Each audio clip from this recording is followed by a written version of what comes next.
Hello, everyone. No intro tonight, no countdown. We're just going to get right into it. I have a special guest that I want to introduce you to. His name is Jason Oehling, and I'm going to bring him on.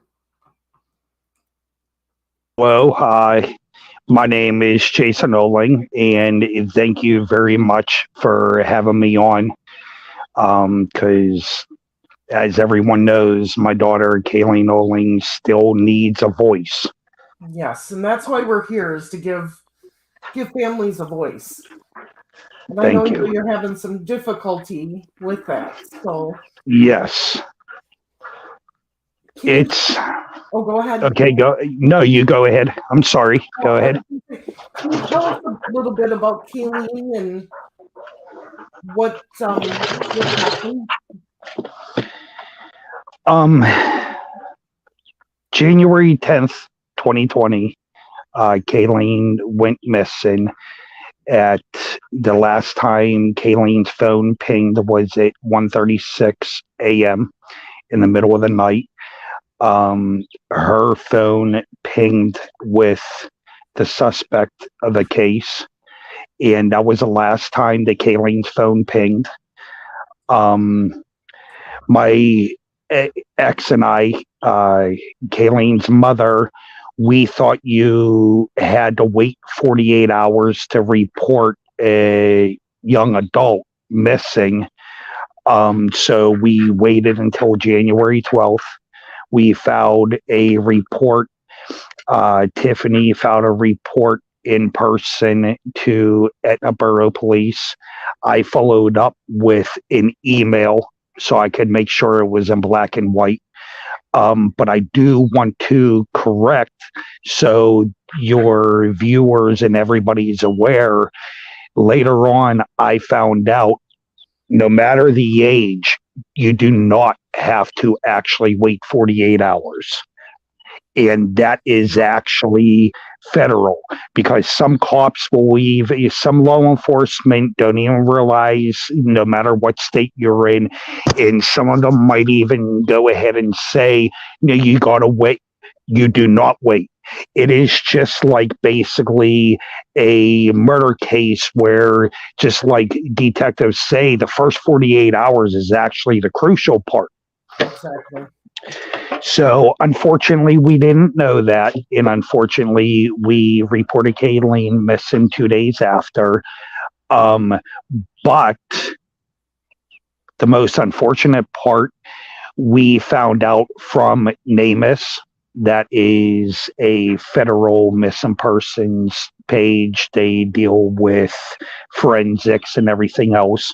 We found out actually from them that Etna Borough did not actually put Kayleen down as missing until I believe so it was March 13th.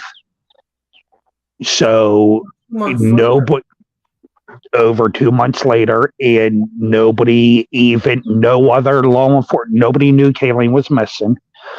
Then they also waited 5 months to question the suspect.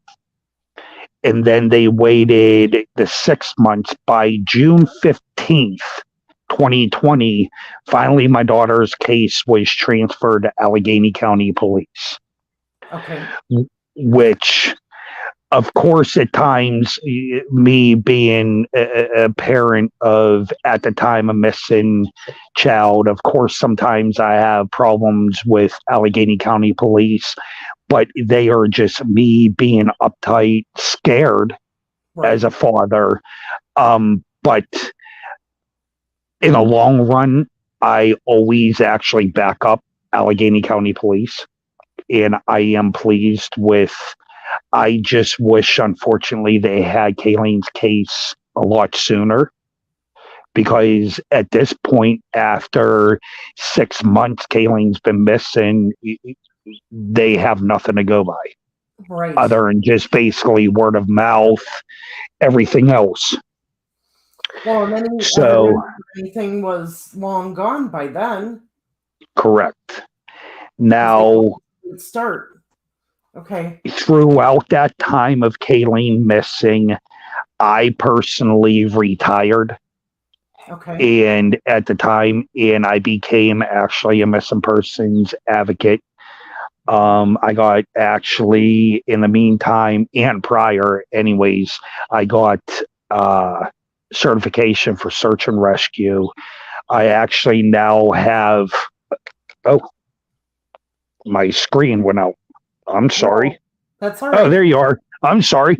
Okay. I actually have personally a trained air sniffing dog and a trained tracking dog. A lot of people weren't aware of this. I actually wasn't aware of this until actually roughly about 3 years ago, around this time, that there is actually three different stage of dogs actually for search and rescue. So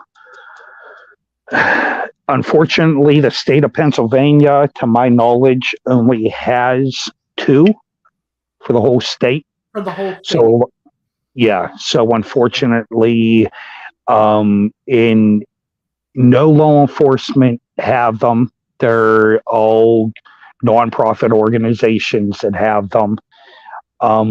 So, this, of course, as a scared parent and everything else, I wasn't accepting this. Right.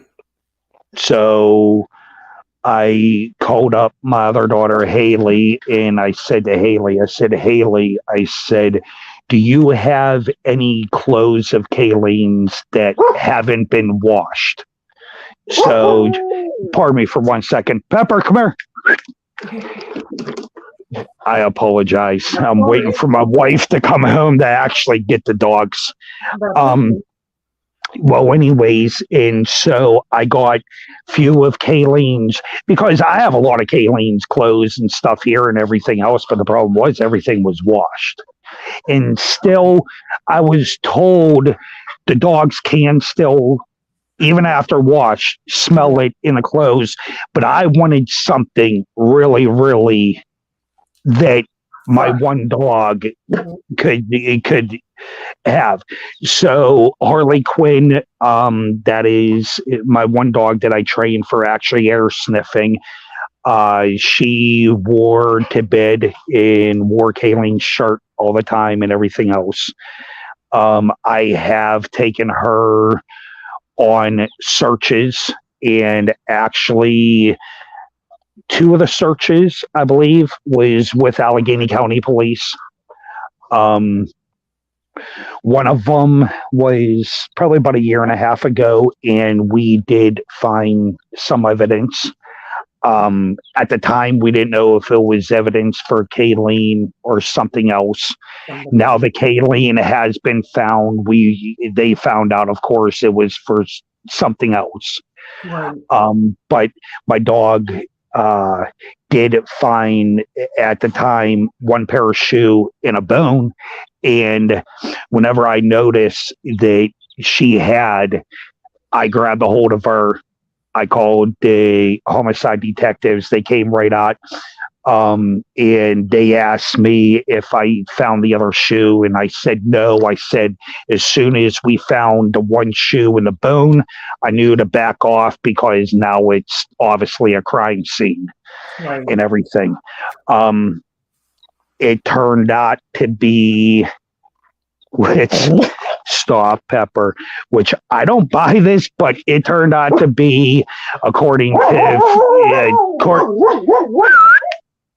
Pepper, hey, Bubba, come here. Pardon me for once. Come here. Go ahead. Settle down. I'm sorry. It was actually, you know what? Can you give me 1 minute? I'm putting them in the house. Go ahead. I'm so sorry. No, you're all right. Guys. Come on. Let's go in the house with the other dog. Mute his mic here, everybody. So Kayleen was 20 years old, and she was from Pennsylvania.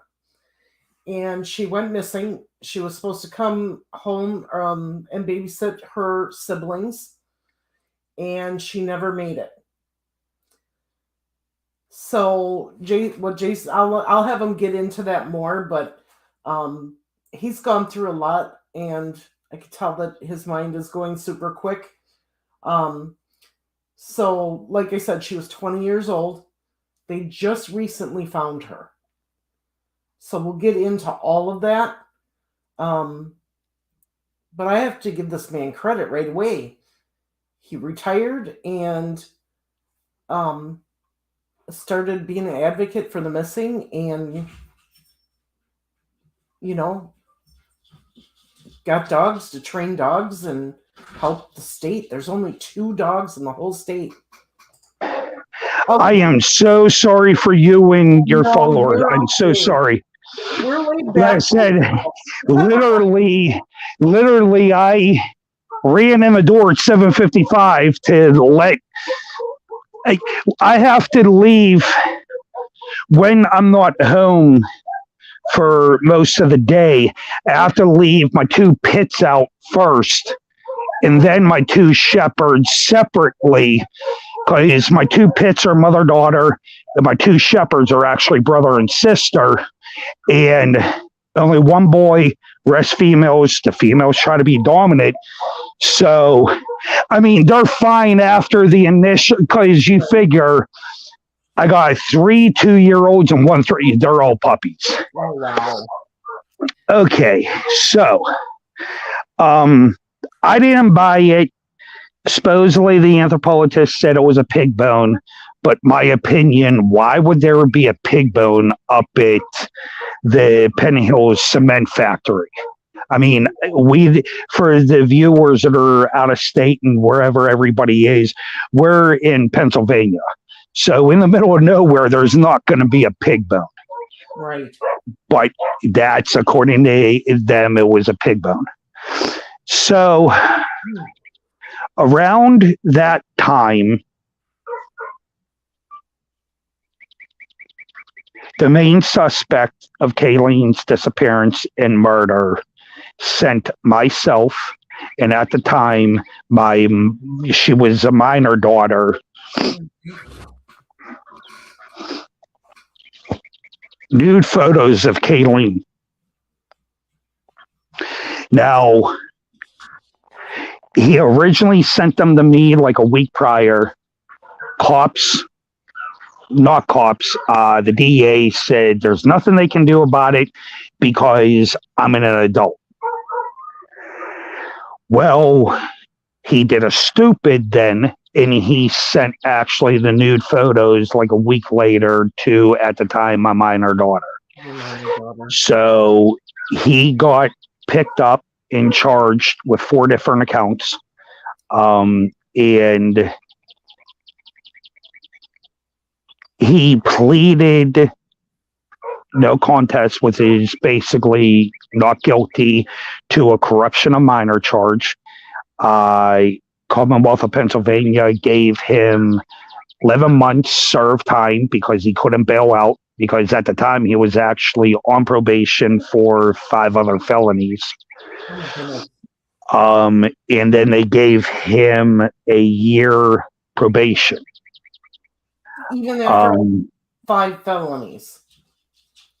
Oh, well, that's actually not even the half of it. Just in the state of Pennsylvania, the suspect of murdering my daughter, Kaylene Oehling, the suspect, Michael Mano, he has been convicted of 13 felonies just in the state of Pennsylvania. And these are convictions, not just charges. These are convictions? He has 4 corruption of minor. 1 was from my child. He's been convicted of statutory sexual assault, arson, burglary with intent, whatever it's called. These are convictions, not just charges. These are convictions. He's been convicted of it. Stolen gun possession, stolen gun possession. One of the other ones was also drug trafficking. Now, whenever I say just in this state, he also has a record that I know of in 3 other states: Florida, Virginia, and New Jersey. Oh, wait, no, in Georgia. So 4 other states.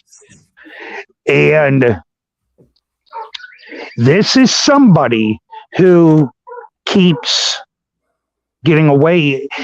I say getting away with stuff because in other states, 3 felony, 3 strike rule, 3 felonies, and they lock away the key. Well,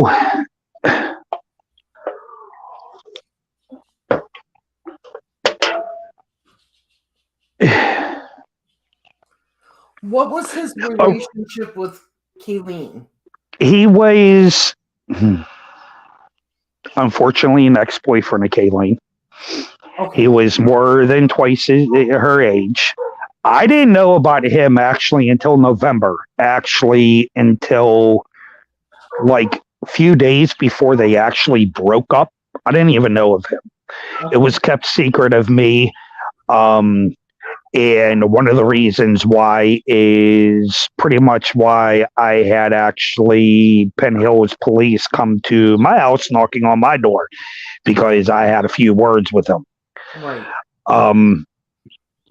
So this way, shortly after Kayleen finally wised up and everything else. And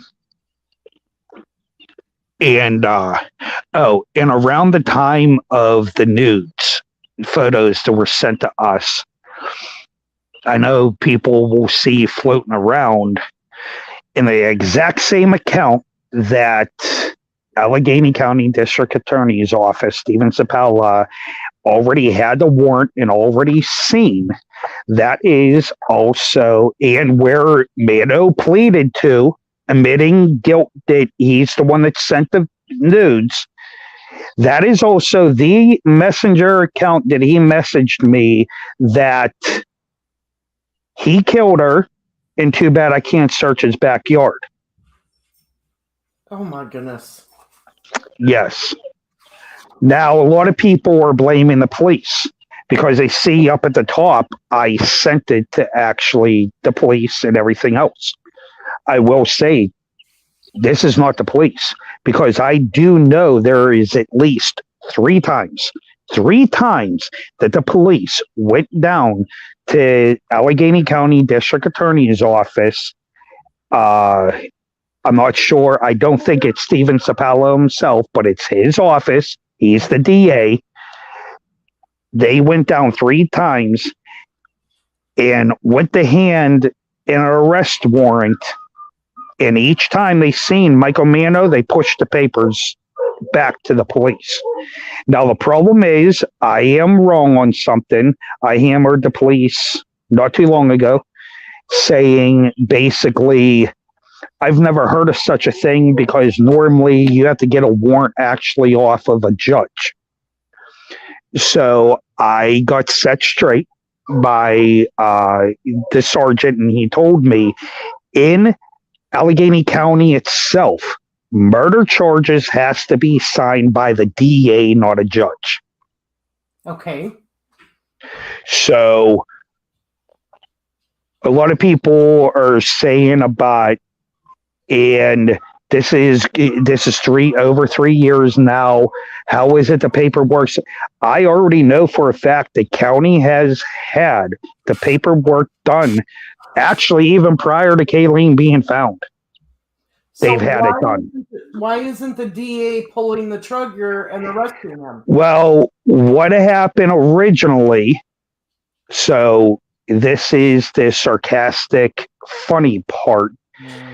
Originally, he said, basically, no body, no crime, which is inaccurate. Because just like even in our state over towards Lancaster, even the Amish, I keep forgetting her last name, but Linda, they actually arrested him prior to having a body. He actually pleaded and said where the body was to get a lesser charge. So It's not even Commonwealth of Pennsylvania. It's actually Allegheny County District Attorney's Office is where the whole holdup is. So fast forward, Kayleen was found March 19th of this year, 2023.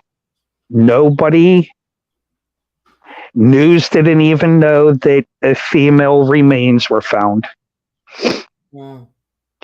March 20th. March 20th. I phone call from Sergeant Dolphy at Allegheny County Homicide. And he said, Jason, he said, I want to let you know before you find out elsewhere that a small medium bra was found with the remains. So I told him, I said, well, I'm going to tell my two older girls that because I'm actually sitting in the parking lot of my oldest daughters at the time to pick up my other daughter. And I after I picked up Haley from Michaela's, I dropped Haley off at her mom's in Pittsburgh. And to who I am, because I don't care, I found out where rough area where the remains were found. Okay. And I noticed there was a Pittsburgh Police Zone 5 police station right nearby. So I went walking in and I explained to them, I said, I'm a missing persons advocate. I said, also, I have a missing child. I said, the reason why I'm here, I know that like I told you, I tried, whenever I explained it to my daughters, since the only thing we're going by at this point is just a bra at this point, I tried even explaining to my daughters, you never know nowadays anymore anyways. So they didn't even say male or female, nothing. Well, anyways, so when I explained to them at Zone 5 who I was, why I was there, I told them, I said, obviously I know more than the news media if I'm telling you I know a small medium bra was found. Right. So in the meantime, they gave me the special crimes unit name of the two officers, and they went ahead and gave me the phone number, and they called while I was there and talked to one of them, and he said to me, he'll be there in like a half hour. I said, well, if I leave here and I go down to Pittsburgh Police Headquarters, that's roughly around the time. So I go down there and I talk to Special Victims Unit Officer Clifton. And I greeted myself, and he basically like, why are you here? How do you? And I said to him, I said, I'm here because I know pretty much more than anybody else, and this is why. And I explained to him about Kayleen and everything, and he goes, come with me. So we sat down in the conference room and we were talking, and I was given a description of what Kayleen was last seen wearing, everything else. And I told him, I said, I wasn't online prior to Kayleen going missing.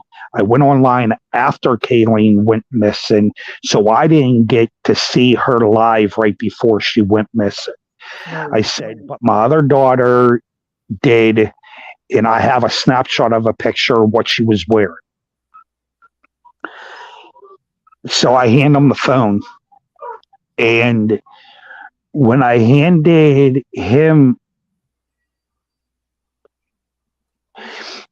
the phone,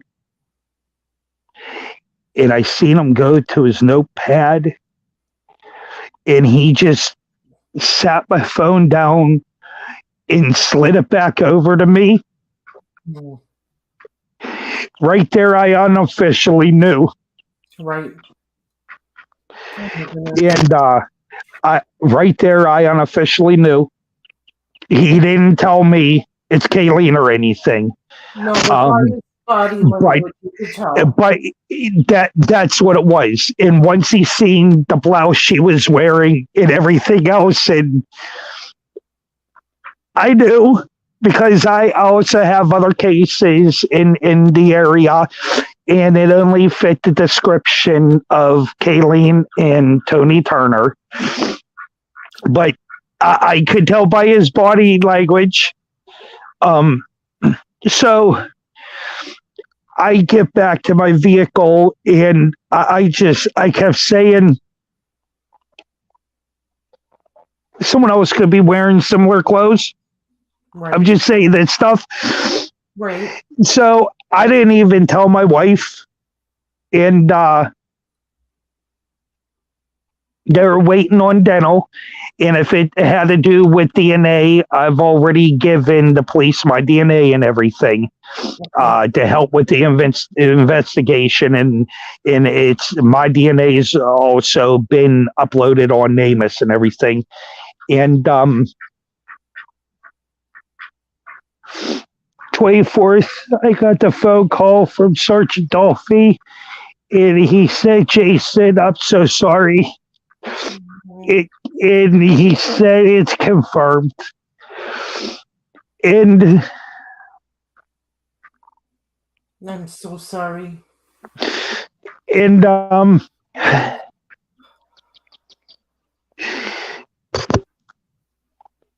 so my wife's up at the farm. I'm gonna keep mentioning farm because during Kayleen being missing, I got horses, and I have them up at an Amish farm to help occupy my mind, and I just fell for one of the horses. And well, anyways, and I called her, and I said, "You gotta come home. You gotta come home. You gotta come home." And the only thing I remember, I have gates in my house because I rescue animals, so I have gates in my house, and I remembered I did get the shepherds in a cage, but I never remembered opening two of the gates.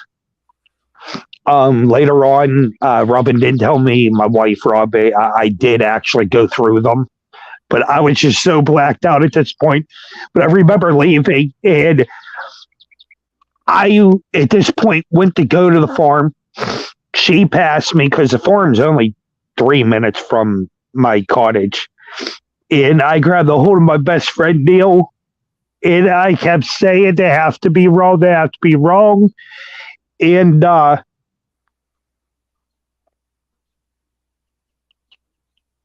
so Haley, she kept saying, "I had to go home. I had to go home.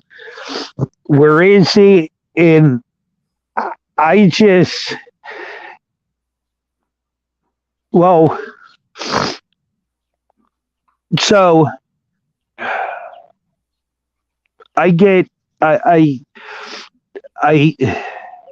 try to get some strength. And at this point, with me being actually with Kayleen's next of kin, I knew I was going to need to be in the city at this point, because I live an hour and 20 minutes away. And I said, I was supposed to take my oldest daughter in, and of course my wife. I'm pointing because she's finally home. And I just left while Robin was getting ready. I just left because and I don't know. And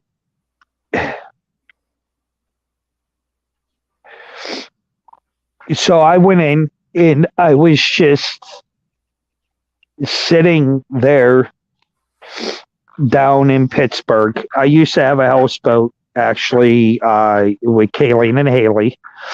I had a houseboat down in Fox Chapel Yacht Club and everything else, and because the girls, a lot of some of their life they live with me and everything, Right. and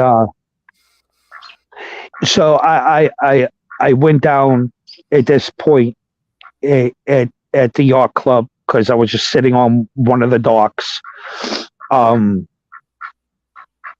It's like no trust, but I know majority of the people down there, and they know me.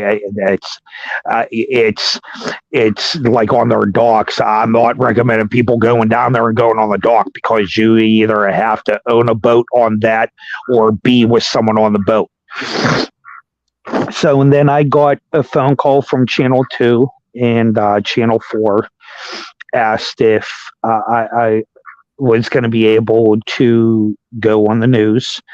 And as much as with a lot of things I want to say no, I know I can't because Kayleen can't speak for herself. So I said, yeah, when?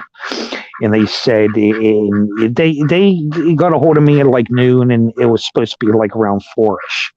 And said, yes, not a problem. I don't deal with Channel 11 News. I only deal with Channel 2 and Channel 4.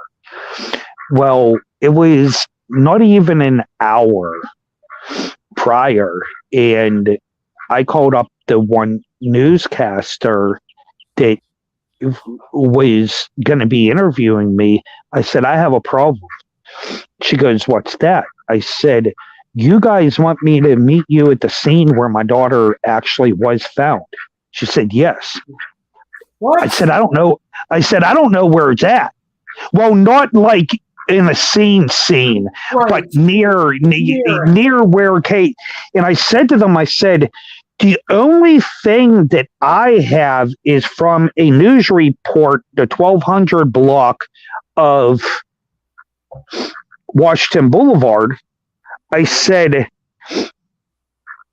I'm looking at a hillside. I don't know where, and I don't know where you all want to meet me. Right. So we figured that out and everything else. So it's now 4:00. News media is there. Kayleen's mother's side of the family got there and everything else. I had Haley go on with me. And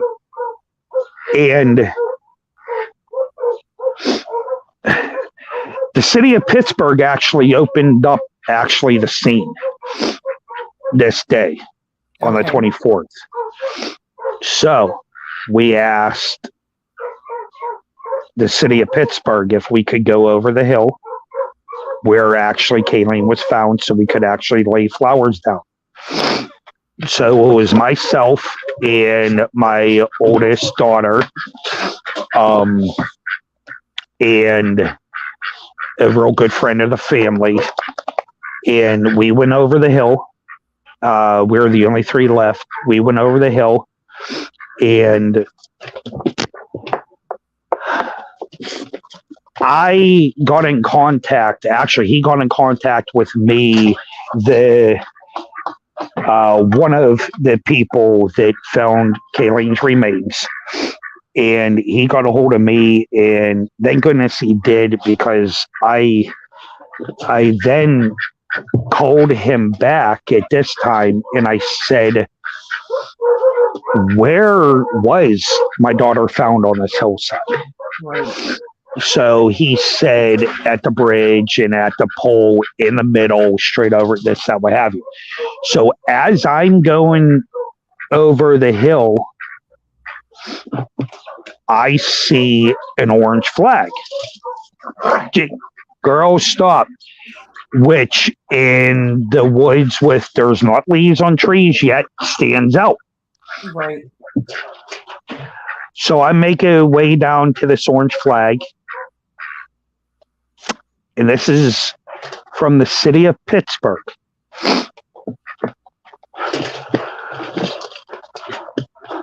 The marker that said skull, my daughter's skull. was still there. Forensics gloves were still there. So that's actually not the bad part yet.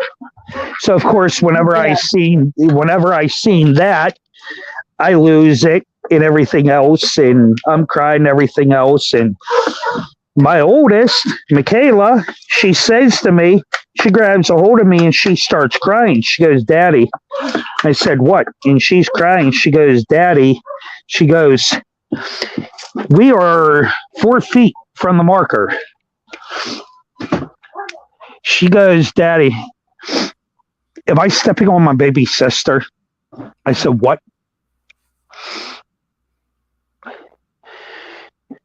So at this point, I called 911 because there was a bone. I called 911. After I called 911, my daughter's phone was dead already.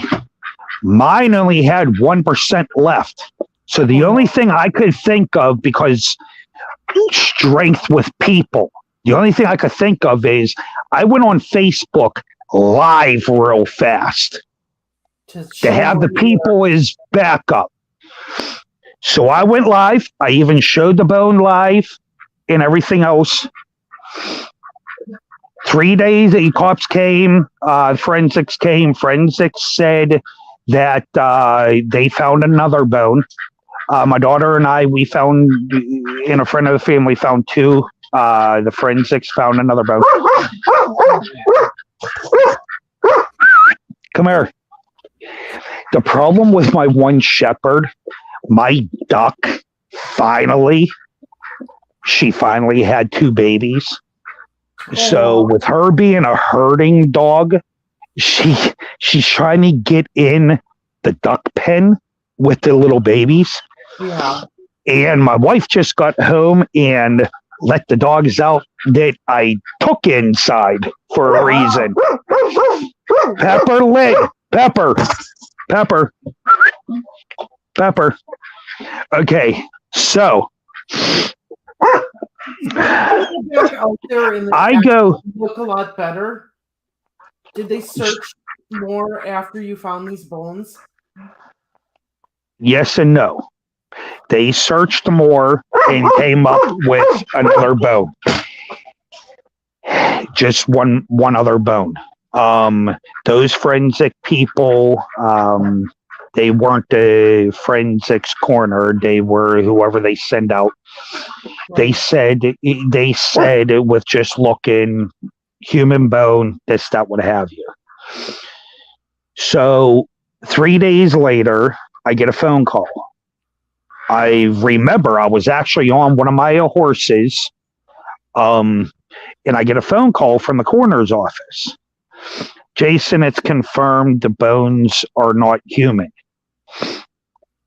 So I said to the forensic coroner manager, Nelson, that said that to me, I said, "Nelson," I said, "this isn't part of a cover-up or anything, is it?" He goes, "What are you talking about?" I said, "Do you realize I have pictures actually of the bones? And I was on live." I said, "My daughter's case has been so screwed up since the beginning. I hope you're not going to be a part of it. I'll talk to the anthropologist, this, that, what have you, and everything." So 3 more days later pass. Mm-hmm. Mr. Oehling, it's confirmed it was my daughter's bone that was on live was her forearm. The other picture we have was my daughter's either shoulder or elbow. But now at this point, when I told them it was live, yeah, now we got a real answer. Right. Yeah. So around this time, there was a TikTok. I'm pretty sure TikTok. What do you call it? Account, and they do crime stuff. Yeah. And I was actually friends with one of them on Facebook, and she's calling me and everything else, and I'm wondering why she's calling. Well, they actually went up to the scene also. Okay. Finally, at this point, the police finally shut it down.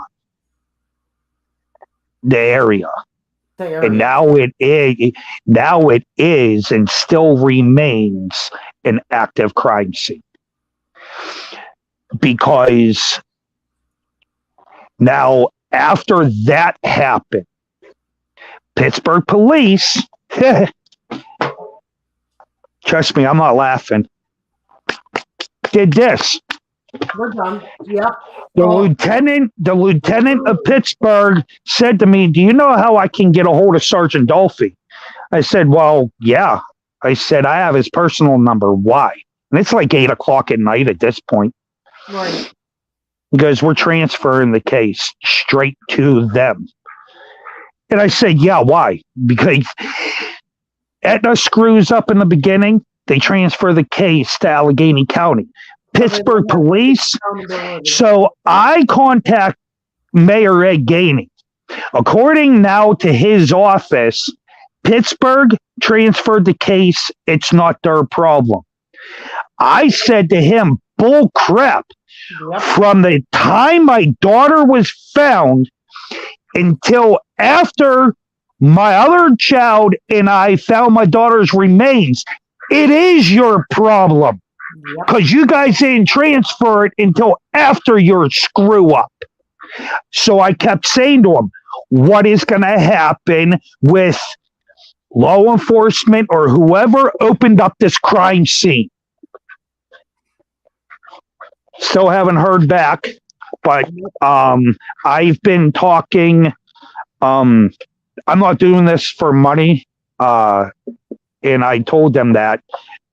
Actually, I'm so sorry. She keeps bringing the dogs out to me. Sorry. I'm outside to be actually away from the dogs. Well, anyways, lawyer contacted me and everything else, and I told him flat out, I said, I don't want money. I said, I know what lawyers already see. Right. Lawsuits, money lawsuits. I said, I want justice for my daughter every which way, not just putting the murderer of my daughter behind bars, but everybody who's been screwing up. Yes. Okay, people are human. People are human. I know people are human. But a lot of this could have been avoided if there was actual proper procedure. And what turns my stomach is they even all know they screwed up when they keep handing every time after they screw up, handing everything to Allegheny County to try to make Allegheny County look bad. So I even went on the news and said, I back up Allegheny County 100%. 100%. Okay, 99.9%. Right. But I am happy with how they have been handling the case. I'm really happy with how Sergeant Dolphy's been handling me. The reason why is at times whenever we talk and everything else, he's also a compassionate man. He might not truly understand what I'm going through, but whenever I, let's say, lash out, or what my other kids will say, do something stupid online, like he even says, nobody knows what a parent would do. Right. In everything else, or how to act, and yeah. So I mean, I don't say I don't say that he's saying what I do is appropriate, but he says he understands Right. that I'm literally each day now is also even getting worse. Right. So back to the case. Still to this day, the murder charges have not been signed yet. I was told, and Stephen Sapala, district attorney, it was brought to my attention Tuesday. There's actually from Washington, D.C., civil rights group is actually suing the district attorney now also. So it's not now just me. It's others in my family battling him. It's actually now also others.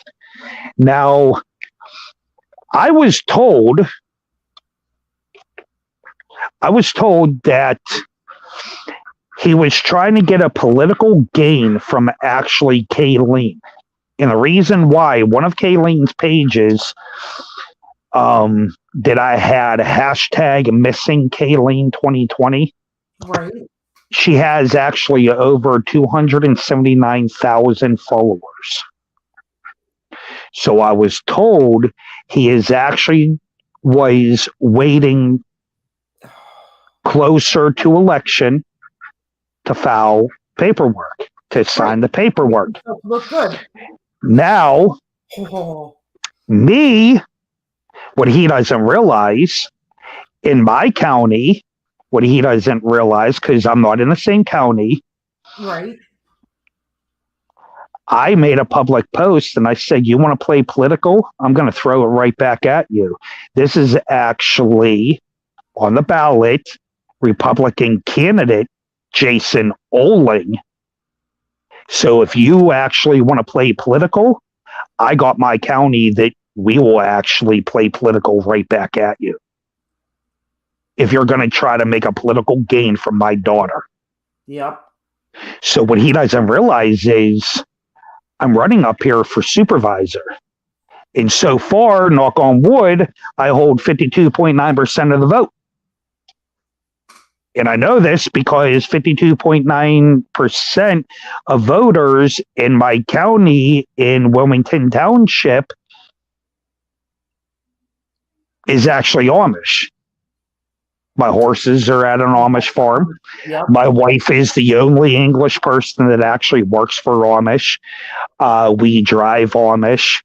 I know every single Amish family, and I know that they're all voting for me. So, like I told Stephen Sapala, if you want to play political, I can play political also, because I am against. Another reason why I'm going for political is not for just Kayleen.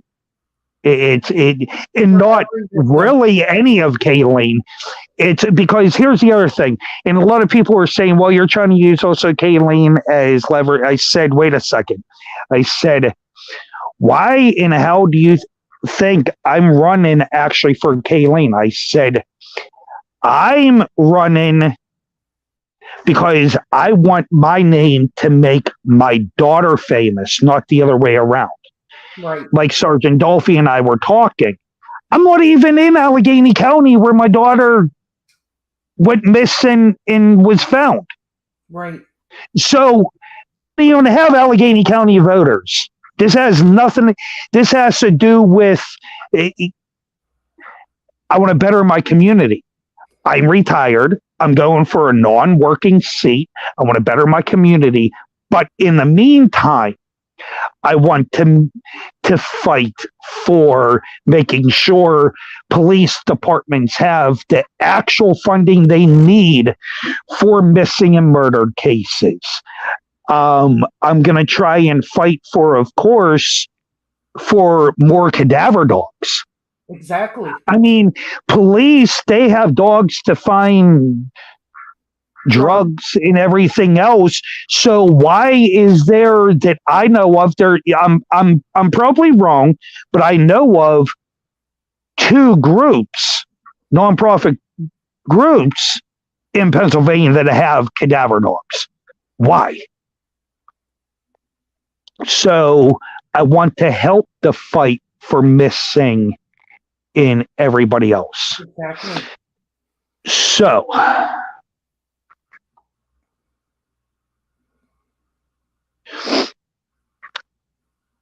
I get a phone call from the coroner's office, and I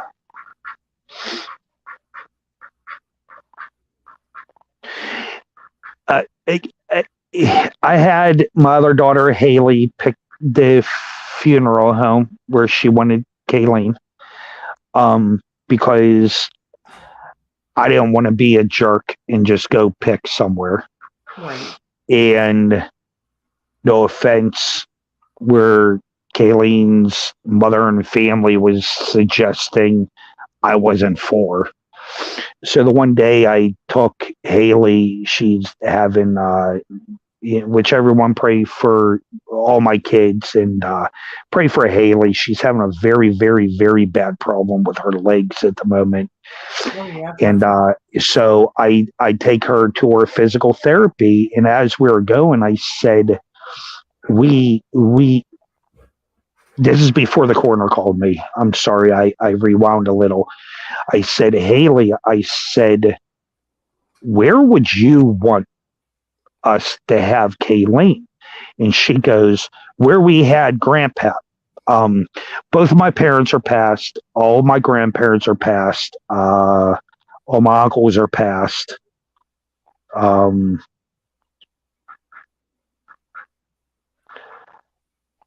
I have two aunts, I believe, and then the rest is just my generation, actually. Right. And so Haley said where Grandpa Jim was. Now, I tried doing stupid humor to try to lighten moods and try to even lighten my own head. So I said to her, I said, which Grandpa Jim? She goes, Grandpa Jim. I said, Haley, your Grandpa Jim, my dad, is junior. My Grandpa Jim is senior, and they both were two different funeral homes, Haley. Oh, no. That's what I'm trying to get with. I'm like, which Grandpa? So she said, you're my grandpa. I said, Block Funeral Home. She goes, yeah. She said, but we would never be able to afford. So I said, don't worry about that. I said, Daddy will figure things out. So I called up Tiffany and I said to her, I said, Haley's telling me you two were talking about possibly Box, and is this right? And she goes, yeah. I said, is this what you two want? I said, because I agree with Box. And she said, yes. I said, okay, fine. So I called up the coroner's office and I told him, I said, put the lift on the paperwork.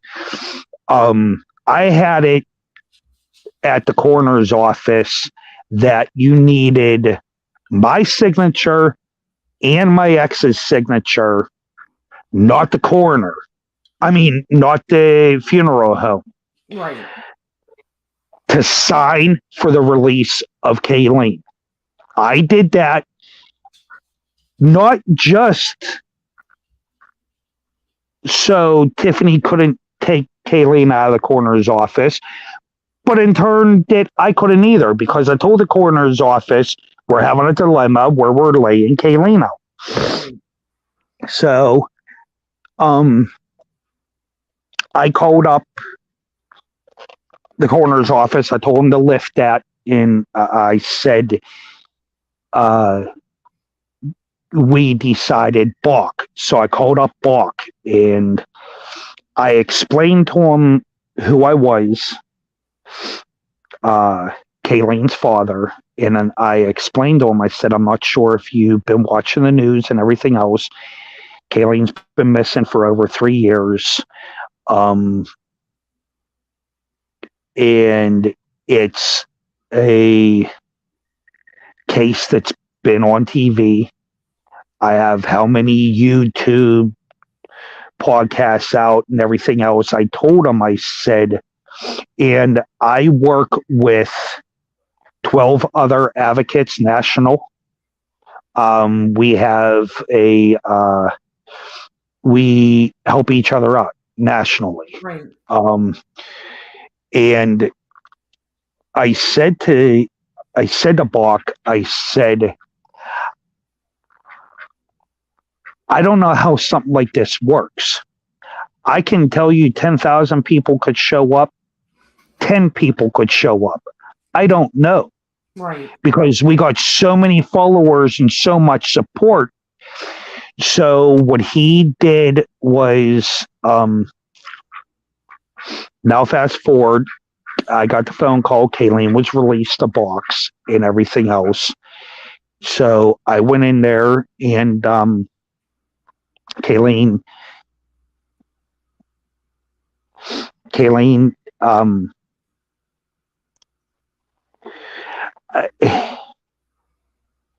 I'm big time old-fashioned Roman Catholic, and I do not believe in cremation.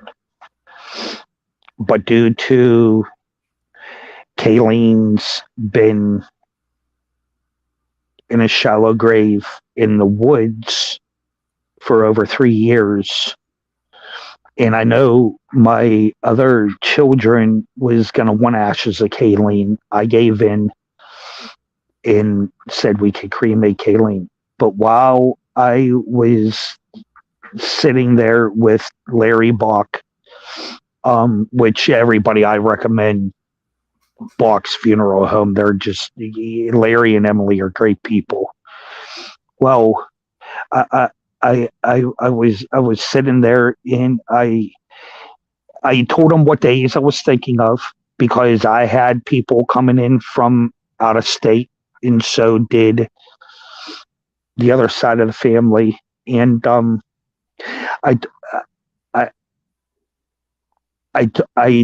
told him, I said, even though we're getting Kayleen cremated, I need a casket. And he said, 4. I said, I'm having Kayleen buried in one of my cemetery plots.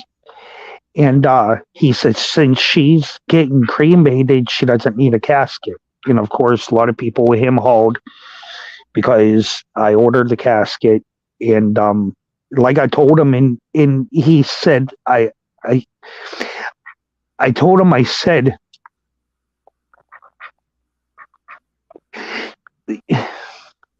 my daughter was in the woods for 3 years without a bed. I want my daughter to have a comfortable bed. I said, I need my daughter to have a comfortable bed. Right.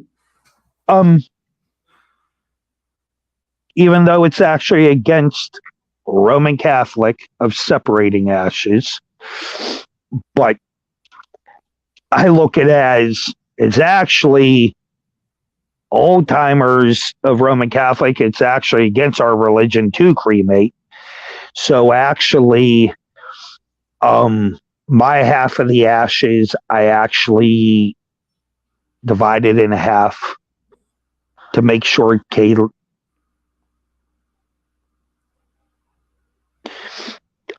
to put Kayleen in the casket. Yeah.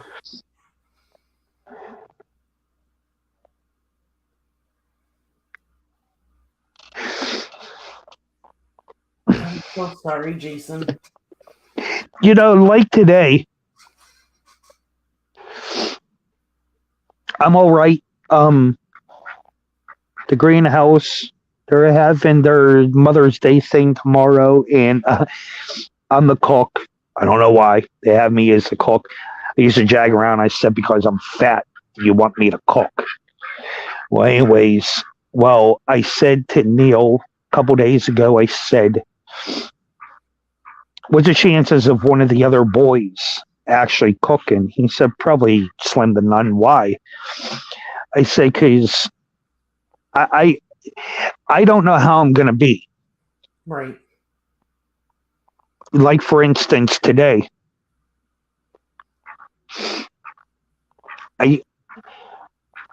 there was this little girl with her dad, and it made me think of one of the videos that I've uploaded. Kayleen, she was 3 years old, and you hear her saying, "Daddy," and when I heard this little girl, I started getting upset. I went outside, and I start gaining my strength, and I'm just leaning there and everything else in the doorway. So finally, I went walking up in the aisle, and I grabbed, I'm gonna say, flowers. Right. I don't know flowers. Right. So I grab a 4-pack, and they're actually ones that I actually bought a couple of the flats for Kayleen and everything. And I said, whenever the gentleman was him and his daughter walking out, and she's holding a stuffed animal, and I said to Robin, put this on my tab. I said, I just want to see the little girl smile. I wanted to give it to the little girl. Well, the gentleman noticed how I was upset, and everything. So one of the Amish boys told him real quick that I just buried my daughter actually 2 weeks ago and everything else. And well, anyways, so finally Robin walks me back to the truck, and like she said, you know what, just go home, go play with the dogs and everything else. Right. And I said, yeah. So on my way home, I said, I'm going to go stop at Oehling and actually get garden felt, because I'll just go start also the garden, because I'm fine, but not fine at this point. I'm sitting there in that parking lot. As soon as I turned off the truck, I just got hysterical. So, well, this ain't gonna work. I mean, you go into a store. Pardon me for 1 second. Please do me a favor. Quit letting dogs out. Those two are fine though, because they're actually sleeping. All right, come on, guys. Don't let the shepherds out. Come on. Okay. Well, anyways,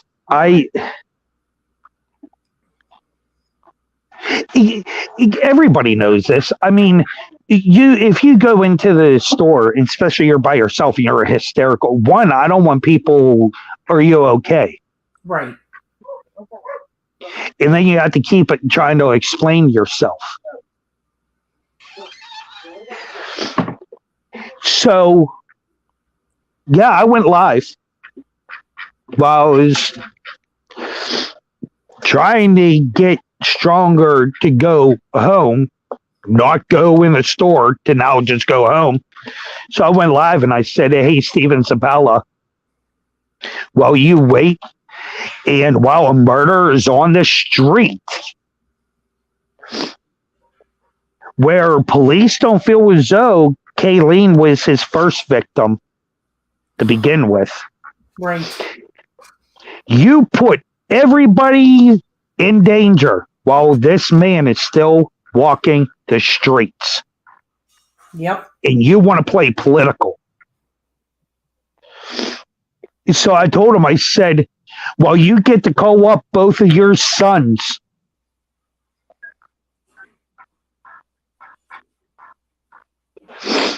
In Kayleen's casket, I bought Kayleen a cell phone.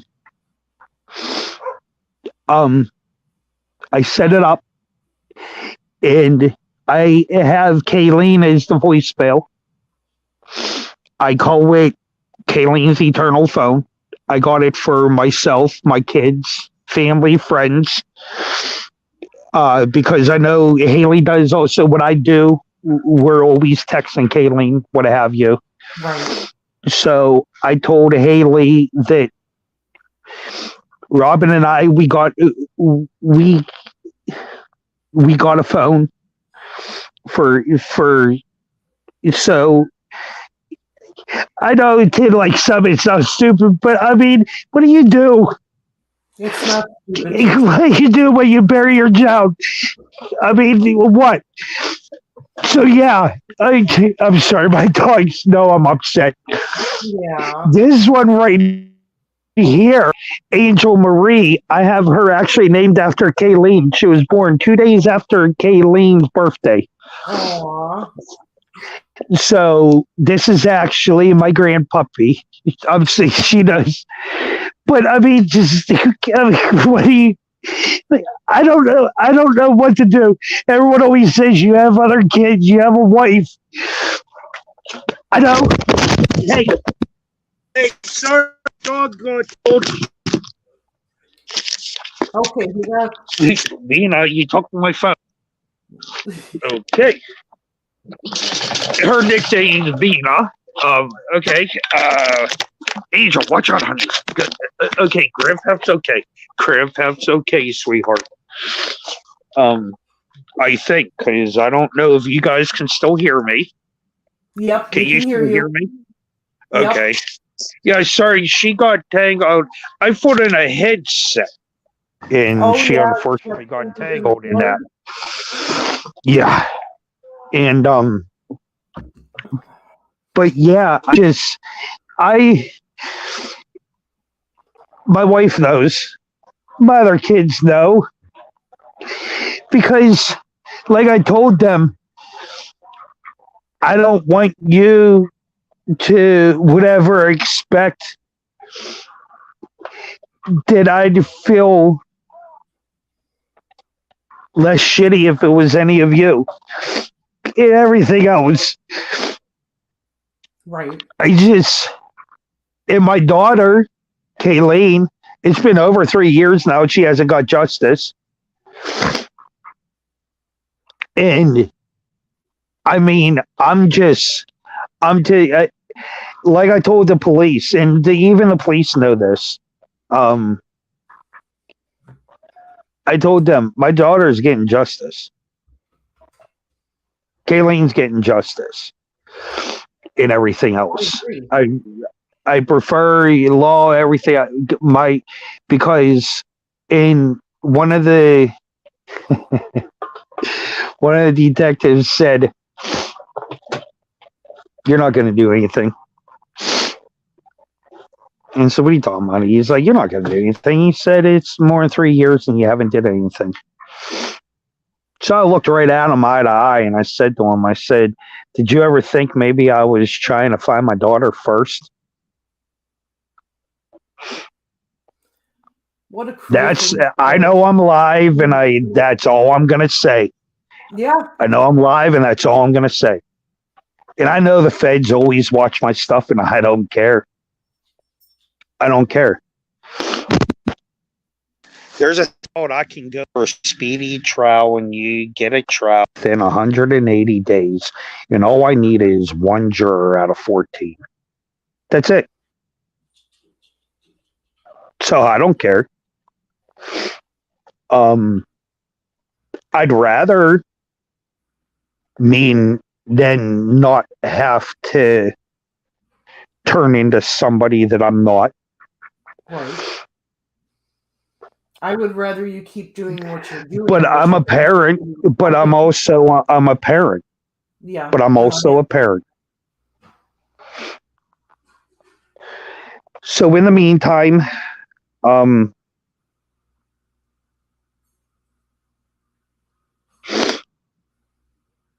I've been going full force on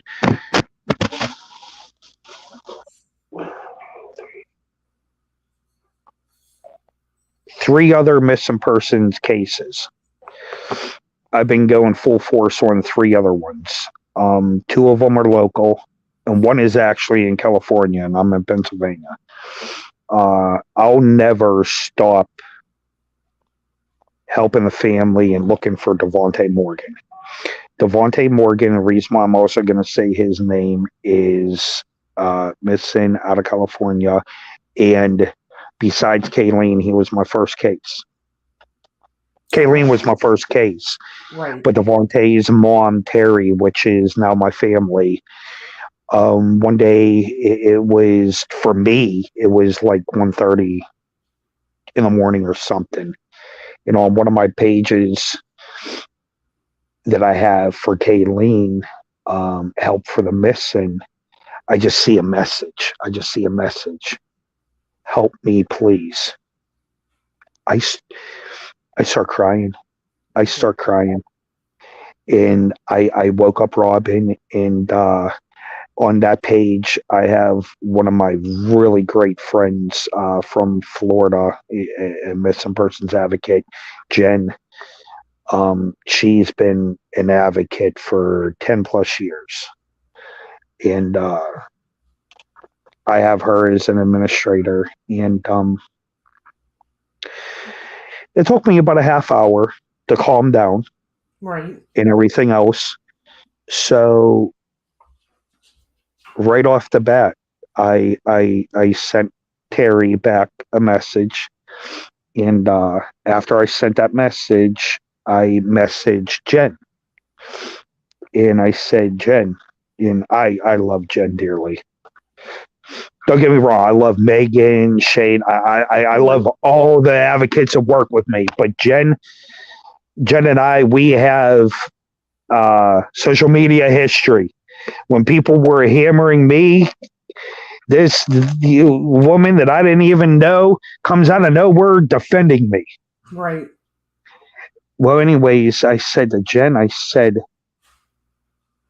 what should have I said in that situation? And due to she was an administrator, she seen what I said, and she said, Jason, what you said and did and are doing is actually perfect. Yeah. What I told Terry is I mentioned, of course, the first thing I learned, case numbers first, because unfortunately, missing people got to realize, not the people, but the family, you got to realize you need that police report, because as a missing persons advocate, most and a lot do not take a missing persons case unless law enforcement is involved. And the reason why, take for instance, Kayleen went missing at 20. Well, I now can just say murdered at 20. I was told, due to her age, if she was alive and well, she could have went back and sued for harassment and stalking. Right. So, but if it's in the police's hands, now nonprofit organizations can go ahead. So what I told Terry was, I need, of course, description, any last pictures, Right. the police report, everything else, where you're from, everything. So she got back to me with all the stuff and everything else, and I said, okay, Mount Sastana, I can't even pronounce that, but in California, the first thing that I did the next morning, I was on the phone with California's governor's office. I was on the phone with the lead detectives of Devontae's case. And I do this actually now with all my cases that I advocate for. I wanted them to know in California that Devontae's case is national. I'm calling you from Pennsylvania, where there's a case. So that's how I also fight for the families. Right. few years ago, 2 years ago, I bought a camper. So I could, with two of my dogs, travel at times if need to. Back in October, I did travel to Oklahoma City, and everything else. I'm going to say this live because I even have the stuff up and everything else. If anybody, I don't know if a lot of people know what's his name, Ashton Kutcher. Yes. And he fights about human trafficking. Yes. I do want to tell everybody and everything else, if you do know of a case and know of any type of information on human trafficking and everything else, and Allegheny County detectives also know this, that what I did and do, I personally take it upon myself and I go check on things myself, no matter where it's at. Back in October. Videos. Oh, okay. So I went to Oklahoma City and I bought even a tattoo machine. I don't go now. Two of the days, and I don't go ahead to go get 4 or 5-star hotels. I actually picked one that the rating was so low, and they said that there's prostitution, drug, and like I told my wife, well, I want to be in the center of it. So I go and I tell Robin within about 2 days, and I told one of the detectives that knew my whereabouts and had eyes on my tracking device, everything else. And I told him flat out, I said, we have a problem. I said, my opinion, growing up on the streets, everything else, 2 of the dealers think I'm undercover cop. I said, so we have an issue. Yeah. So I turned the tables. Next morning, I go to Walmart. I get pictures up of somebody, I'm just going to say, and I have on it, on the picture, wanted dead or alive, preferably alive. So I noticed I was in a hotel, and there's one next to another one next, and 2 across. And I noticed what I've been noticing in everything and keeping an eye on for the people at this hotel, people at that hotel, and that hotel kept going up the street to, it was a silver Mercedes. Okay. So I grabbed one of these pictures. And of course, I have my 2 pits with me and everything else. I went walking up the street right to his car. And I said to him, I said, hey, I said, and I handed him a picture. I said, have you ever seen this person? I said, I'm looking for him. I said, and a lot of people around here think I'm actually law. I said, I want to tell you, actually, I'm actually here total opposite. I said, I want him dead. I wanted them to think I'm not undercover. I'm actually there to go after somebody. Right. Once again, being able to actually then turn around with my dogs, and he even shook hands with me. No, never seen them. I'll ask some of my friends, it's what have you. And me, just at this stage of my life, I don't care if I live or die. A lot of people say God talk to people. I mean, I'm not going to commit suicide. But I don't care if I live or die. I know I paint a target on my head and someone else's head, and I don't care. But on that point, Also at my trip, I had also set up with only one Oklahoma City detective knew I was up there. Only one. Okay. They knew what hotel I was at, didn't know the room because I was actually under even a different name. Well, anyways, I had it set up that, God forbid anything happened to me, the dogs were getting picked up at the pound there.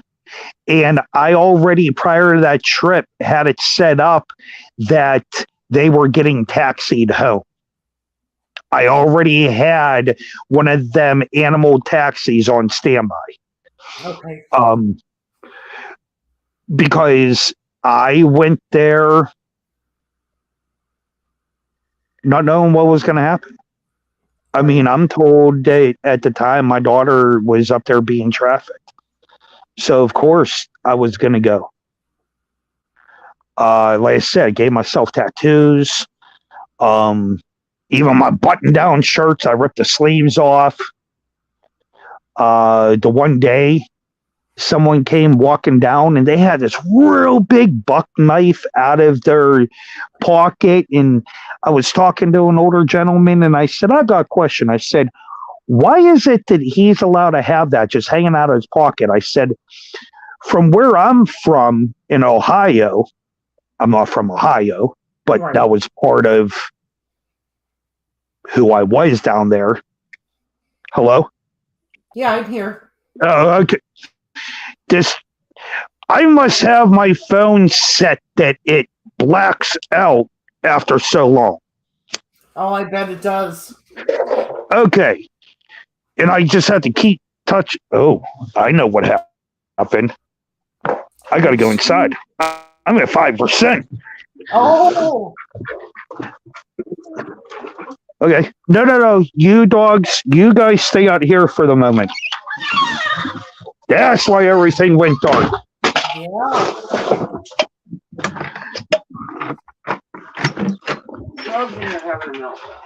That's okay. I'm coming in there because my phone's at 5%. I need to plug it in. Okay, is there a plug in the bedroom? Yeah.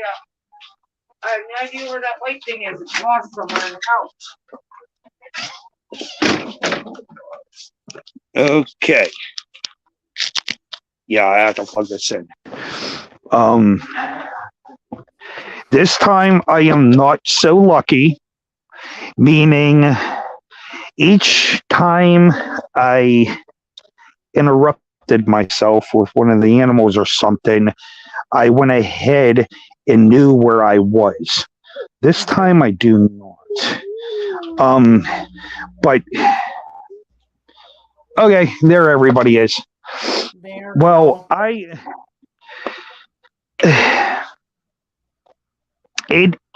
Well, long story short, it ended up not being actually human trafficking down there anyways. It just wasn't human trafficking.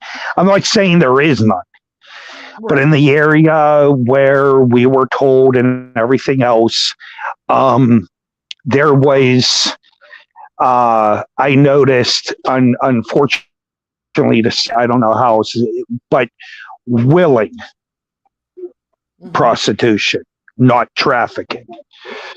Well, anyways, but while I was up there, I was able to take 2 actual drug dealers off the streets. While I was up there, I did see drug trafficking. So what I'm getting at with this story is I want, if there's anybody that has a missing loved one, that there's any type of evidence of human trafficking and everything else, you can even get a hold of me if you want, and I can see what I can do for you in your loved one and everything. I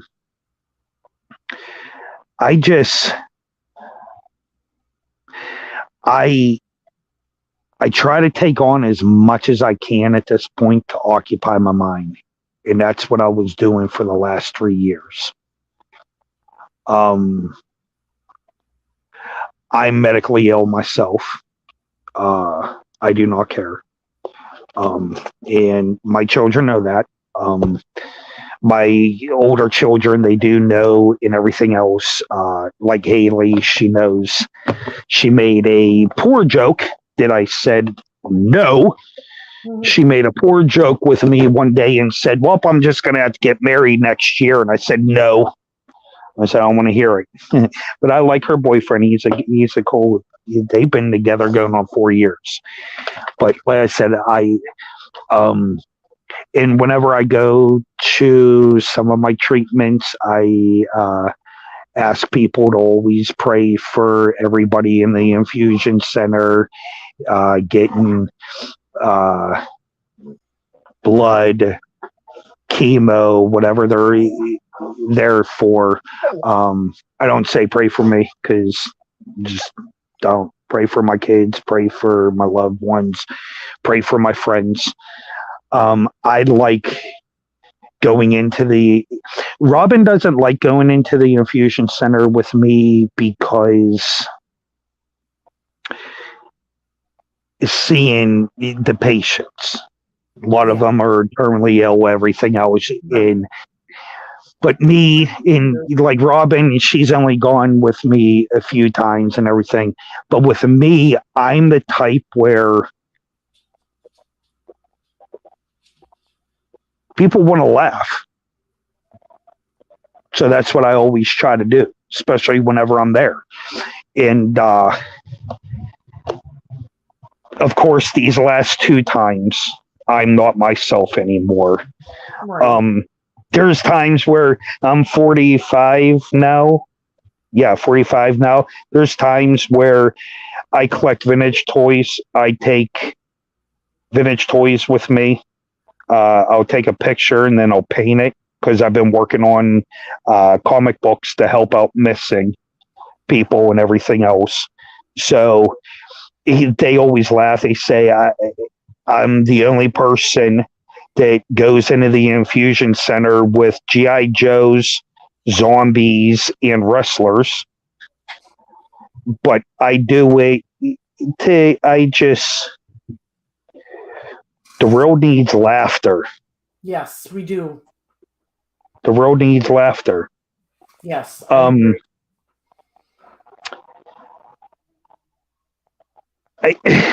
Even like I picked out Kayleen's mass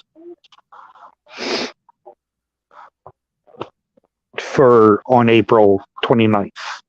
And I turned back and I said to my brother after the second reading, I picked the second reading to be John 3:16, verse 14 through 17. And I looked back at my brother and I said, everything that actually I picked for that mass, I picked actually for a reason. And even like with that second reading right there, I looked at my brother and I said, you know why I picked that one? And I guess I was talking loud, but I don't care. I don't care. Right. Kick me out, priest. God doesn't mind who I am. And I said to him, I said, John 3:16. I said 3:16. I said, when Kayleen was born, I was watching Friday Night SmackDown when she was born in 1999. Okay. I said, me and Kayleen love Stone Cold Steve Austin. Yep. So that's why I picked John 3:16. I had to. Yep. At that point, I just had to. And actually, look, Kayleen was murdered. So John 3:14 through 3:17, it has a lot to actually do with it. So but I told my brother that's not why I picked it. I picked it because Stone Cold Steve Austin. Right. So I just,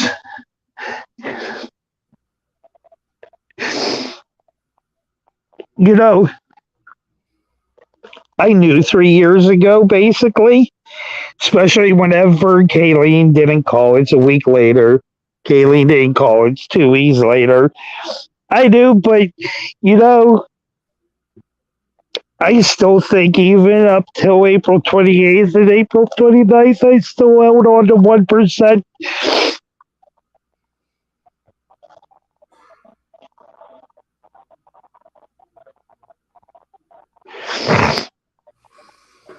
Even after you get the results, Jason, I can just imagine you've got that 1% hope that it's not true.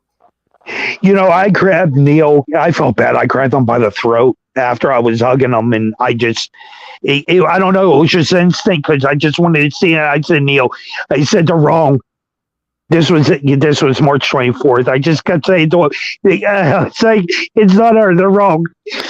Yeah. It's so wrong.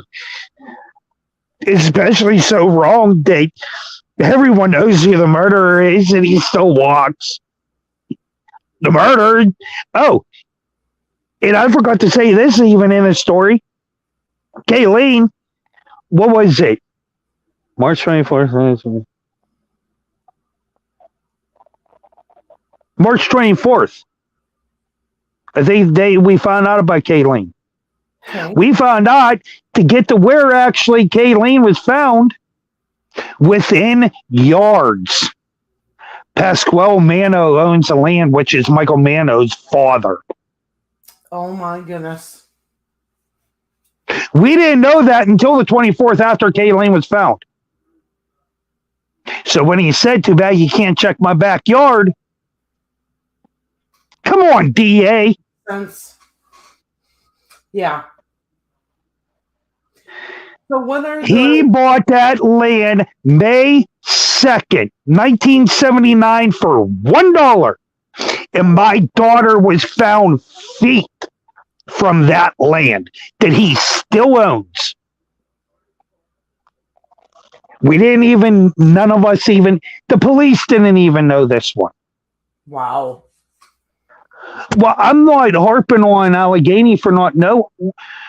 You know, like I even told Pittsburgh police at the time, I said, you know, I've been checking all the way up because he had the video, Kayleen swimming with the fish, he said on video. So pretty much half of the police force thought Kayleen was either in the Allegheny County River, where their phones pinged, right, or the Penn Hill Cement Factory, where his cousin actually said that Kayleen possibly is. So it was like a half and half. Half thought, so like I told I told Pittsburgh police, I said, you know, I'm searching all along this river, and I never made a right to go on to Washington Boulevard. Right. Never thought so. Here's something that he did not plan on. This is the reason why it is felt as though Kayleen has been found. The city of Pittsburgh is working on that hillside, on the street above, the sewer systems. Oh. Where Kayleen was found is, I guess you call, a walking trail for hunting. Yeah. There was a landslide, and that is what surfaced some of Kayleen. That makes sense. It jarred it loose. If it wasn't for that landslide, you may never found her. Exactly. The city is in a lawsuit with the companies down on Washington Boulevard because of the landslide. But this landslide is actually what found my daughter. Right. Because where the landslide started on the hill is actually where Kayleen was found. So, oh my goodness. So that means some of her bones could actually be Still there. well, wherever that landslide went. Well, here's the deal.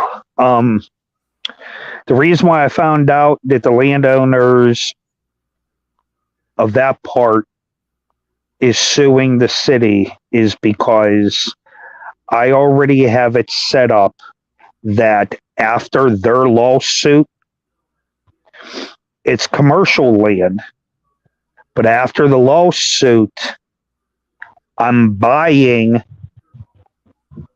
from Washington Boulevard to, I can make 2 parking spaces and the path going to where Kayleen was found. I'm buying it. I already have it set up. As much as even my living room wall, his name, phone number, and everything else, I pinned it right to my wall because once the time comes, I'm actually buying that part of the land. Yeah.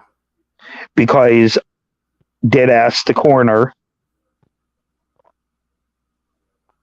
realistically, how much of my daughter has been found. Right. And how he explained it to me is because I asked Haley, I wasn't sure. Haley, she's actually going for forensic science in college now. Okay. And I asked her, I said, how many bones are in the body? And she said, I'm pretty sure it's 206. Yeah. And I said to him, I said, how close? Because I'm a reality person. I know there's so small bone, what have you. Right.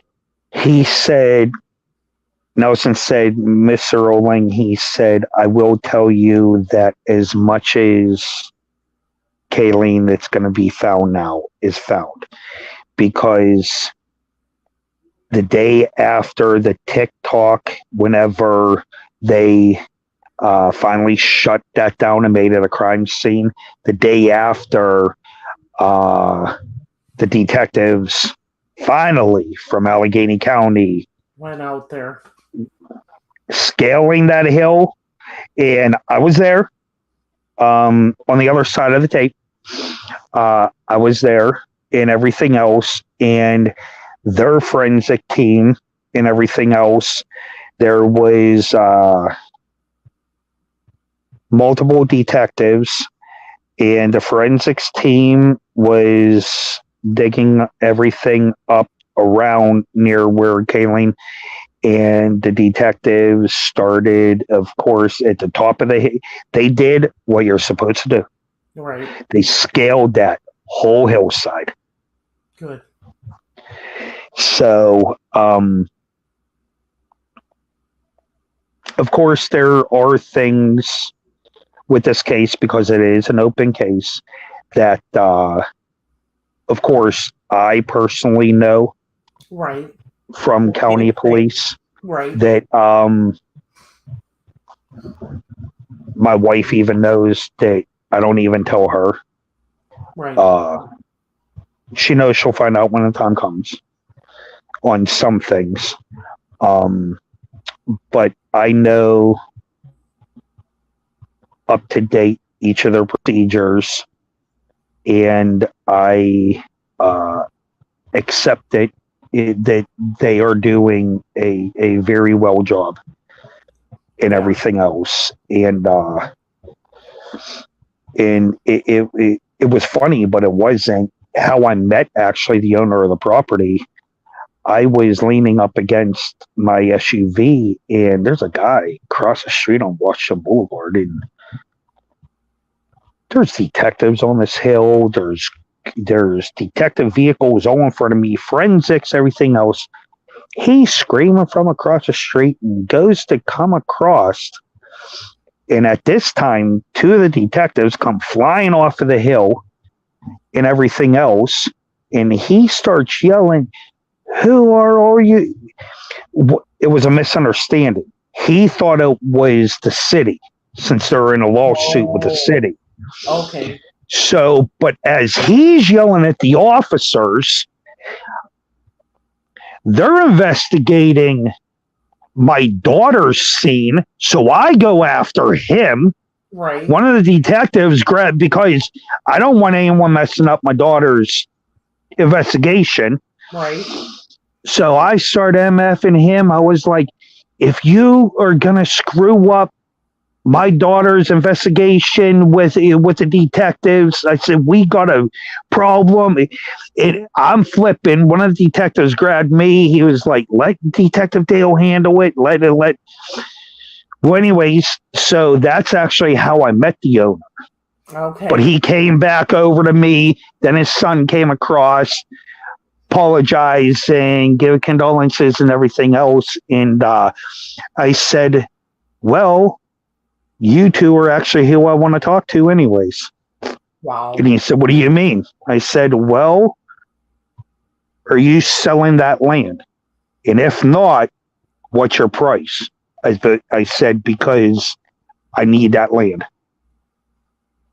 I said, because now that's my daughter, and I need to have a memorial there for my daughter. Right. So that's when he told me about the lawsuit. He couldn't sell it right at the moment, and he did tell me, he said, when the time comes, he said, since it's commercial and commercial land in Pittsburgh is expensive, he said, what we'll do is from, let's say a rectangle. Right. Long ways you divide it in fifths. I'm going to get a fifth of it. Okay. At the end. Right. That's how I'm trying to. So, and that's where the path is and everything else. So. Well, Jason, I gotta say, I'm glad that you have officers that are talking to you and supporting you, because in a lot of cases that I cover, those officers won't even talk to the family. Correct. Won't tell them anything. Well, like Sergeant Dolphy said, he knows at times I won't quit until anyways.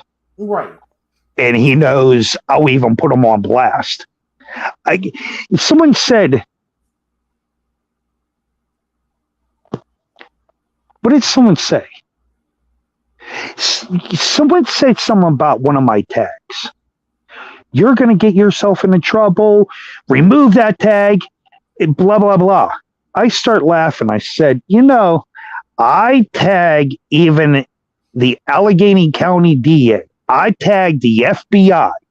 I said, I tag people that actually have power, and you, in my eyes, is a nobody. And I don't take it down from tagging them. Where do you think I'm going to take down tagging you? Right. It's how I explained it to them. Right. I'm like, who are you to actually? So that's one thing one of this township supervisors said last year to actually my buddy Neil. He said, I tell you what, I follow Jason online. He said, I tell you what, if you actually want to know what's on his mind, you don't even have to ask him.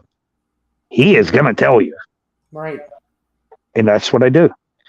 And I was never like this. I'm like this now, knowing I have to be for my daughter. Well, it's not just your daughter anymore. You're an advocate. Well, yes. Like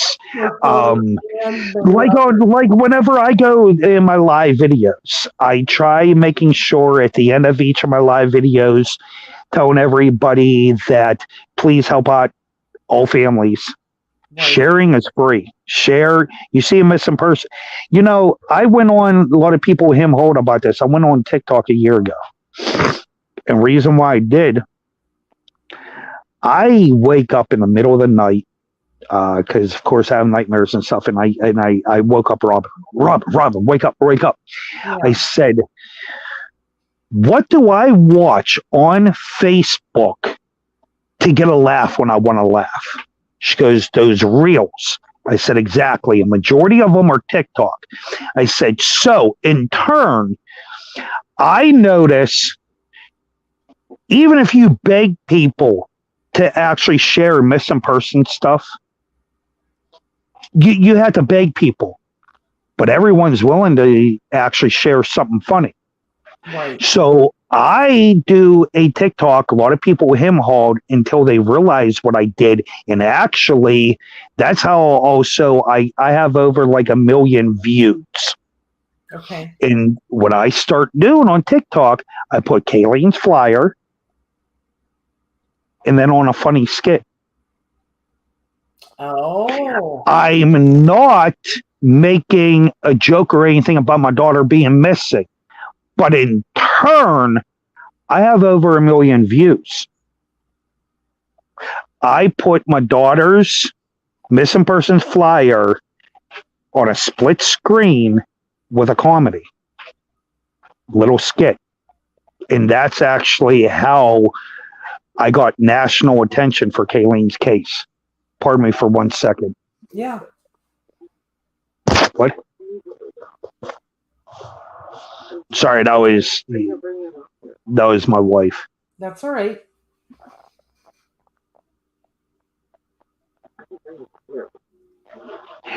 I'm sorry. I'm probably going to be having to wrap things up pretty soon. Yeah, you're okay.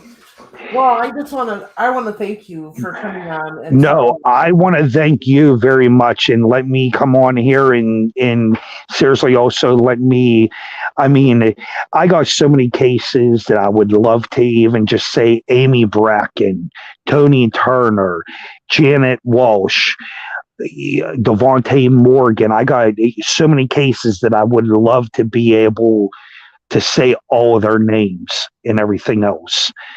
And but I had a talk with my team and everything else, and I told them besides Devontae's, I'm gonna back off at the moment on different state cases because 2 cases up here, well, I say up here, but they're like an hour and a half away from me. Their families need myself and my dogs to do footwork. So that's what the last couple weeks I've been trying to do. Because I never even heard of Tony Turner's case until actually March 20th. And that made me sick. Because I said to the Pittsburgh detective, I said, you're telling me that there is a 23-year-old African-American female that is 5'3", and 120 pounds when my daughter's 5'2" and 110 pounds. Right. It's all so similar, and I'm a missing persons advocate. Why did I never hear of this case? Right. And that made me sick. So, of course, right then and there, while I was in there, I even Googled Tony Turner. And I start downloading right there the stuff and everything else. So, and I've been in contact with, of course, the family. But I try to, in my lives, as much as possible, end it with the missing needs, everyone's help. Families, trust me, appreciate just that share. Exactly. I always did. You know how many even my own blood family members I begged for years, share. Wow. If it was one of your kids, I'd share daily. Yeah. A lot of people don't think I do. I do actually share daily. I got, 12 pages in groups? I do share daily. Yep. I have it on a continuous. and everything else. So, Well, you and I will have to talk outside of here because some of those cases that you need to back off on, I can report on. it sounds good. Like, it's not that I'm backing off, because I still have, like, in all my groups, I still have the flyers and everything else. And if they ever need me to send, what it is I'm trying to, whenever I'm meant back off, like, I'm not going to talk to their law enforcement too much anymore.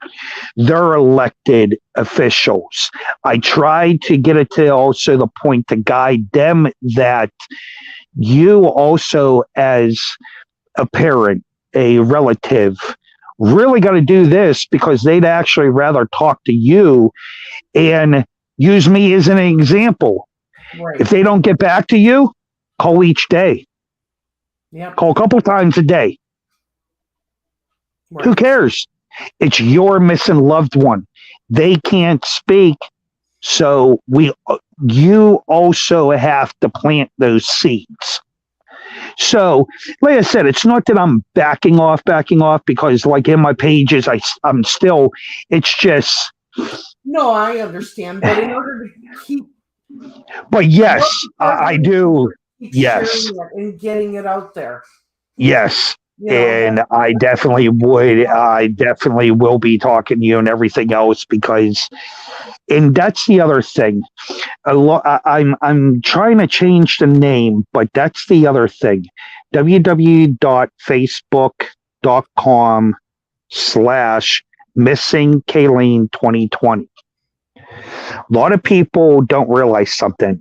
I'm always going to keep actually that site. Okay. I'm trying to change the name of it. I'm having trouble changing the name of it. But what's good about that account is I have that account linked to John Walsh. There you go. CEU network, or CUE. I'm having NamUs. Mm-hmm. Awareness Foundation. I have that actually linked to those. So actually, in all the other pages that I have for other missing persons, it's actually linked to that. That's why I'm actually keeping the Kayleen's main page, because I have all of it actually linked to throughout the last year or two, other Pennsylvania pages, MIA, and what have you, appointed me administrator. They liked how I did things, and so I help out. They're national. They have 25 states, but in this state, they wanted me to be the administrator. Okay. And everything else. So I also manage more groups than I am owner of. Right. And everything else.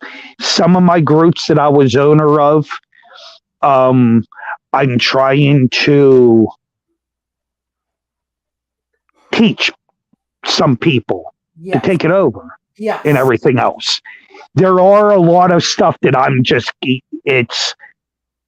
it has to do with Kayleen. Help for the Missing is in honor of Kate. There's a lot of pages I'm keeping. And they stay with myself and Kayleen's siblings. Mother, daughter, Haley. I even have her youngest sibling, second youngest sibling, Shane, as marketing or whatever, one of them things to give them a role. So these main groups, they're not going to be in anyone else's hands. I helped Terry, Devontae Morgan's mom, Terry Barnes, her and I she wanted to have a group also, not just for missing, but for family support. So that's whenever I came up with the idea. It is D&K family support. D for Devontae, her son. K for Kaylene. I've been, of course, transitioning all the pages like D&K. I finally was able to put up a post and told everybody who I am, and I'm the father of Kayleen, and I'm gonna be switching this page. It's gonna stay D&K family support, and it's gonna always be also in honor of Angel Kayleen. I said, but of course, Kayleen's been found. Right.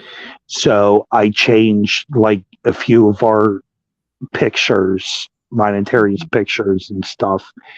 And I never noticed until a few weeks ago how many pages and I have.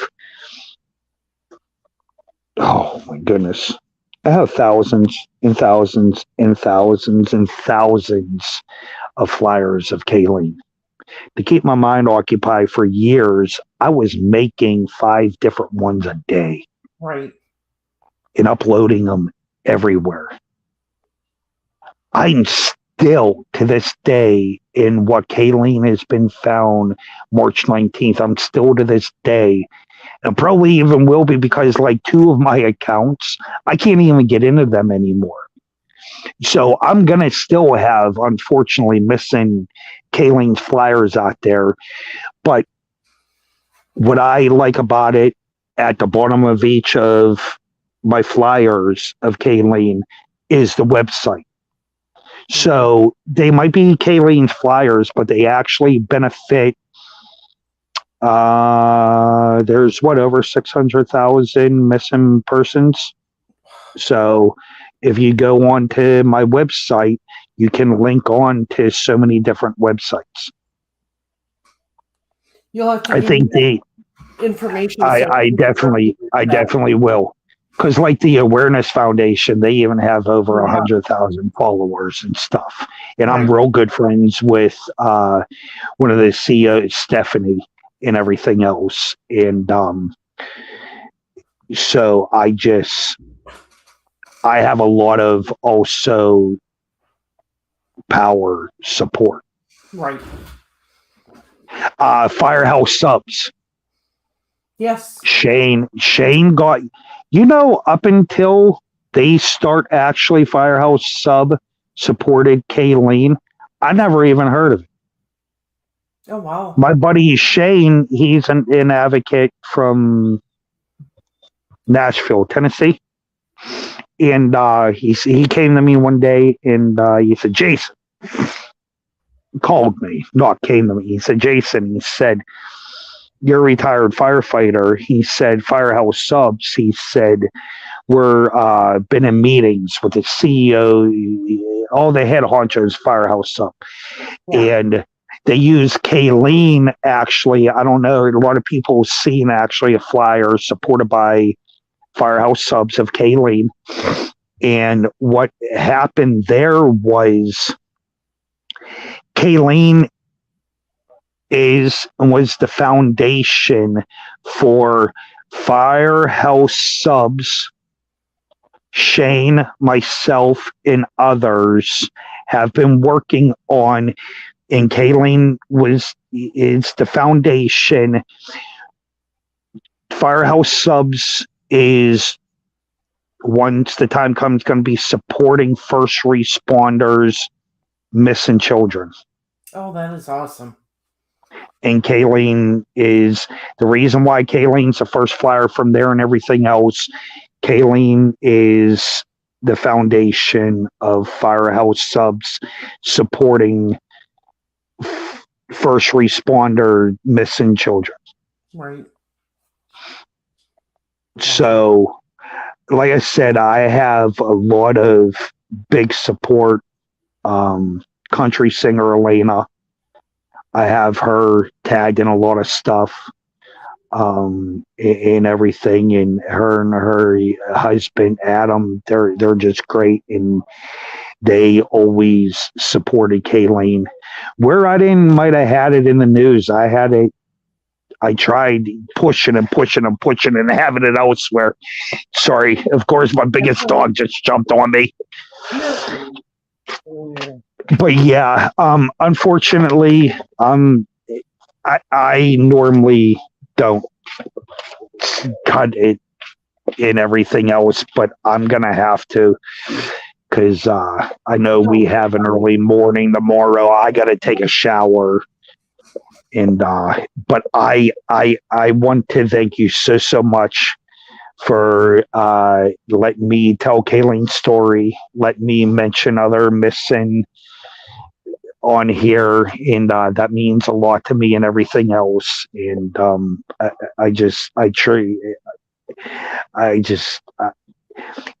it means a lot to me. It really does. You're welcome. And like Because I said, Kayleen's my baby. I'd love to work with you on the. I definitely would love that. I definitely would love that, and I'm definitely gonna get in. We'll get in contact. Okay. And everything else. I will tell you, this is a bad weekend for me. So most likely Monday and everything else. We're really, really busy tomorrow, but Sunday, wife and I, we need actually a wife and I day.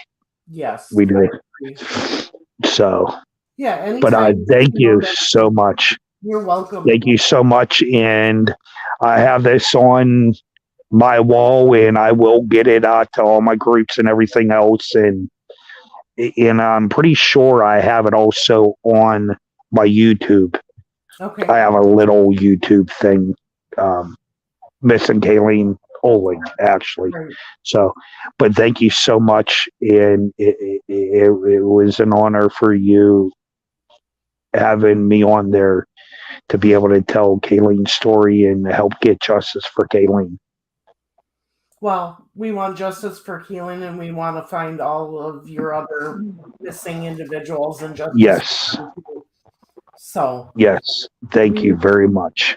Yeah, we'd love to be partners with you in that. Absolutely. Sounds good. And if you wouldn't mind, will lead you to other also advocates that I deal with and everything on a regular. Like I said, Jennifer, Shane, Megan, Karina, Terry, Christina, Star. I have such a beautiful team that we all are in a group messenger and everything else, and we talk on a daily, nationally. They're scattered everywhere. So, but yes, I will also give you their information. Okay. Well, thank you very much. You're welcome. And thank you for your listeners too. Oh yes, I'm sure there's more that'll be watching the replay here. That's how I am at times. Yeah. Yes, but thank you very much. You're welcome, and thank you so much for coming. Okay, thank you. Bye. What a story. I want to thank Amber and Haley for coming in and talking in the chat while I was talking to Jason. I know people have been coming in and out during this live stream and my talk with Jason. So thank you so much for those of you who have stuck to the end. We definitely want to help Jason get justice for Kayleen. That prosecutor needs to pull the trigger and issue those charges. So we'll keep you updated on her case, and if there's any developments.